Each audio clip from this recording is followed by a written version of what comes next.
Hello friends, तो चलिए आज हम इस वीडियो में हम जानते हैं टीपू सुल्तान के बारे में। ये टीपू सुल्तान कौन थे, इन्होंने क्या-क्या काम किया था और इनके बारे में डिटेल से जानने के प्रयास करते हैं। तो चलिए प्यारे बच्चों, यहाँ से वीडियो को स्टार्ट करते हैं। अगर चैनल को सब्सक्राइब नहीं किया तो प्लीज़ चैनल को सब्सक्राइब जरूर कर लीजिएगा, क्योंकि आपके इस चैनल पे आपको हिस्ट्री, पॉलिटिकल्स और ज्योग्राफी से रिलेटेड ऐसे ही क्वेश्चन आपको इस वीडियो में देखने को मिलते रहेंगे। तो चलिए वीडियो को स्टार्ट करते हैं। सबसे पहले यहाँ बात करते हैं टीपू सुल्तान। आपको यहाँ पे एक पिक्चर दिखाई दे रहा है, ये टीपू सुल्तान का है, ठीक है। और ये हमारा अतीत जो है भाग 3 का है, ठीक।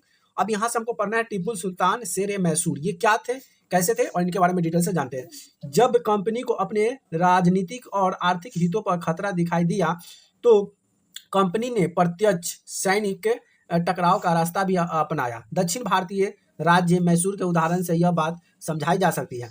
हैदर अली शासन काल 1761 से 1782 और उनके विख्यात पुत्र टीपू सुल्तान, कौन सा, टीपू सुल्तान, तो इनके पिताजी का क्या नाम हो जाएगा, हैदर अली। याद कर लीजिएगा, इसको नोट कर लीजिएगा, ठीक है। जैसे शक्तिशाली शासकों के नेतृत्व में मैसूर काफी ताकतवर हो चुका था। मालाबार के तट पर होने वाला व्यापार मैसूर रियासत के नियंत्रण में था, जहां से कंपनी काली मिर्च, इलायची खरीदती थी। और 1785 में टीपू सुल्तान ने अपनी रियासत के पड़ने वाले बंदरगाहों से चंदन की लकड़ी, काली मिर्च और इलायची का निर्यात पर रोक दिया। अब क्या किया, अब यहाँ से जो टीपू सुल्तान था, अब वहाँ पे वो जो कारोबारी होता था चंदन की लकड़ी का, काली मिर्च का, इलायची का, इस सभी पर रोक लगा देता है। सुल्तान ने स्थानीय सौदागरों को भी कंपनी के साथ कारोबार करने पर रोक दिया कि नहीं, अब हमारे यहाँ से आप काम नहीं कर सकते हैं, कारोबार नहीं कर सकते हैं, सामान नहीं ले जा सकते हैं, ना खरीद सकते हैं।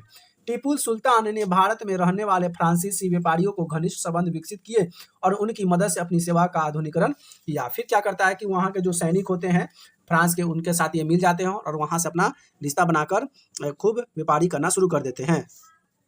फिर शुरू हो जाता है। फिर आगे देखिए कि सुल्तान क्या है, कि सुल्तान इस कदमों से अंग्रेज जो थे आग बबूला हो गए। उन्होंने हैदर अली और टीपू सुल्तान को बहुत महत्वाकांक्षी, घमंडी और खतरनाक दिखाई देते थे। अब जो अंग्रेज जो लोग था ना, इसके विरुद्ध हो गए और कहे कि नहीं, अब टीपू सुल्तान बहुत खतरनाक आदमी है, घमंडी है, दिखाई देते थे।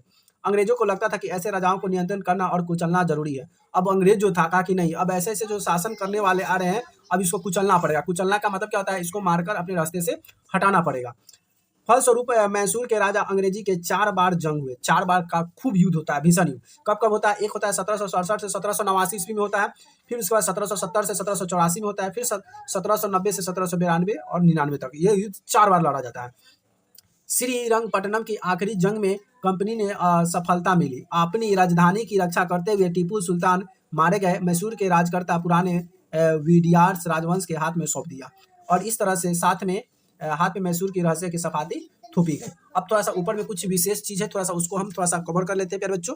जैसे कि यहाँ पे है चित्र, टीपू सुल्तान के बेटों के प्रबंधक के रूप में कॉर्नवालिस के सामने पेश किया गया। जिसके यहाँ पे देख सकते हैं टीपू के सुल्तान के यहाँ पे बेटे हैं, इसको कैद के रूप में वहाँ पे दर्शाया गया है। जा रहा है डेनियल्स आर्म द्वारा चित्रण यहाँ पे दर्शाया गया है। कंपनी की फौजी हैदर अली और टीपू सुल्तान ने कई बार युद्ध में हराया था, लेकिन 1792 में मराठा हैदराबाद के निमाज और कंपनी के संयुक्त फौजी ने हमले के बाद टीपू सुल्तान की अंग्रेजों से क्या होता है, अंग्रेजों से संधि करनी पड़ती है।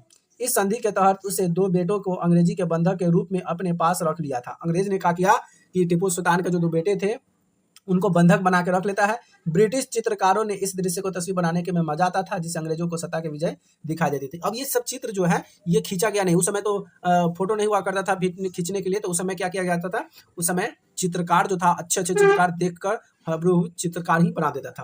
अब आता है टीपू सुल्तान। यहाँ पे देख सकते हैं टीपू सुल्तान की कहानी। अब टीपू सुल्तान की कहानी समझते हैं क्या है। राजाओं की छवि अक्सर जन नृत्यों से भी बनती है। प्रचलित किस्मत से उनकी ताकत या खूब यशनाम किया जाता था। 1782 में मैसूर के राजा बने टीपू सुल्तान ने के बारे में कहा जाता है कि एक बार वे अपने फ्रांसीसी दोस्त के साथ जंगल में शिकार खेलने गए थे। वहां एक शेर उनके सामने आया। उनकी बंदूक के मौके पर साथ नहीं दिया और कटार से भी जमीन पर गिर पड़ा। फिर भी टीपू सुल्तान ने निहत्थे शेर का मुकाबला किया और आखिरकार कटार उठा ली और अंत में उन्होंने शेर को मार गिराया।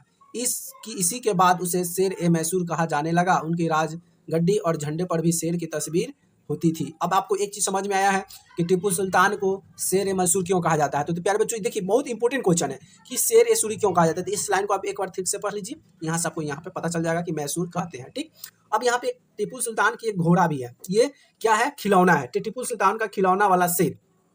यह टीपू के विशालकाय और मशीन खिलौने की तस्वीर है, जिसमें नकली शेर एक यूरोपियन सिपाही को दबाए हुए है। एक यहाँ पे एक सिपाही नीचे है और शेर ऊपर से इसको चढ़ा हुआ है काटने के लिए दर्शाया गया है। इस पर हैंडल घुमाया जाता है तो नकली शेर दहाड़ता था, सिपाही के भीतर चीख की आवाज आती थी। अब यह खिलौना शेर लंदन स्थित विक्टोरिया एवं एल्बर्ट्स म्यूजियम में रखा गया है। 4 मई 1799 को जब अपनी राजधानी श्रीरंगपट्टनम की रक्षा करते हुए टीपू सुल्तान की मृत्यु हो गई तो अंग्रेज इस खिलौने को अपने साथ ले गया। अब टीपू सुल्तान जब यहाँ पे युद्ध करते मर जाता है तो उस खिलौने को क्या करता है, अंग्रेज जो होता है अपने साथ कहाँ ले जाता है, तो प्यारे बच्चों अपने साथ वह इंग्लैंड ले जाता है। ठीक है, और यहाँ से आपका वीडियो होता है प्यारे बच्चों समाप्त। ये टीपू सुल्तान के बारे में जितने भी इंपॉर्टेंट चीज थे सभी मैंने आपको कवर कराया। तो प्यारे बच्चों हमारी वीडियो कैसी होगी प्लीज कमेंट में जरूर बताइएगा, और ऐसे ही रोचक वीडियो देखने के लिए चैनल को सब्सक्राइब जरूर कर लीजिएगा। फिर मिलते हैं अगले वीडियो में, तब तक के लिए बाय बाय, लव यू।